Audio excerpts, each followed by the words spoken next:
Hi everybody, we're here in Lansing, Iowa, and I want to take this time. I have a very special message that I'd like to send out. I have just got in contact with a wonderful gentleman, their entire family.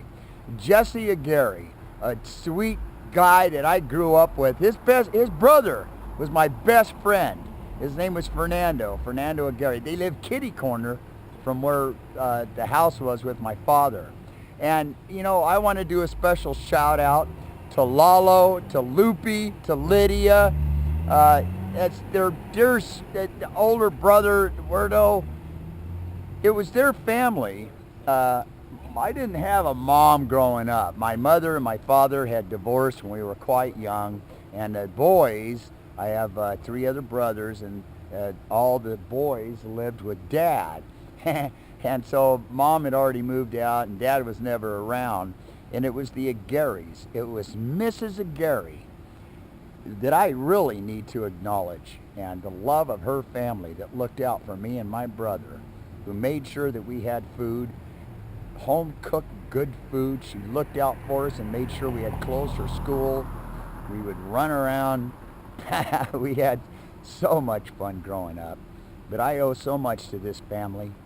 This is back in the 60s, man, the late 50s when I was born. And, back then, racism was rampant. We were still growing. And their family embraced us as much as my family had embraced all people of all colors and races. There was no differences. We were taught this in the Catholic Church, that we're all brothers and sisters in the most literal sense. And we know that everything in the world, everything in the universe, everything that we know of, the asphalt, everything, the textile, everything that we know of resides in our bodies. This we understand, and we are in the most literal sense as brothers and sisters. And I heard from Jesse, and man, my heart just skipped a beat. We grew up together. We used to do so many far out things. And I love their family. I owe so much to their family. I owe so much to each and every one of those those family members. Lalo, Lupe, Lydia, Eduardo. The father, Mr. Aguirre, Eduardo, was so kind to me, so good. And Mrs. Aguirre, like I said, if it wasn't for them, I wouldn't be here.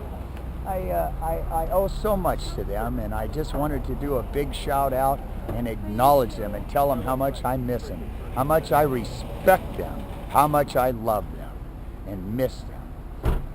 And the next time I'm in California, I am absolutely going to look you all up, and I just love and miss you all so much. And Jesse, thank you, brother. Thank you for looking me up. And thanks for all the times you cared about me. Thanks for all the great, cool things. We used to, because we lived kitty corner, we used to shoot bottle rockets at each other, and they would just barely get there, But we just did so many cool things. So many cool things growing up. I have so many wonderful memories, and a lot of the values that I have are from that family, about caring, about doing something. Anyway, so this is a big shout out to the Aguirre family, whom I deeply love, respect, and miss. And here I am. If it wasn't for you guys, I wouldn't be here. I wouldn't have accomplished the things that I've accomplished. I wouldn't have the fortitude or the belief in myself if it wasn't for you. So I acknowledge you, and I thank you. Anyway, so it's a big shout out to the Aguirre family. Y'all write to me. Tell me what's going on in your lives. And I'm here in Iowa, Lansing, Iowa. Just a short shout out to some dear, sweet, wonderful humans that I had the opportunity to be a part of their lives. Thank you, guys. I'll talk to everybody a little bit later out there on the road. We're here at the shop. This is a sunny, beautiful day, if you can tell. Look it. Can you see it? Well, there's eagles over there, but anyway, there's a tremendous color change. See how, look, the bushes are almost like on fire. There's so much beautiful color here. We're in northwestern Iowa, and it's just gorgeous. We have one sunny day today, and it's pretty cold. Anyway, so I'll see everybody out there. Thank you all. Bye.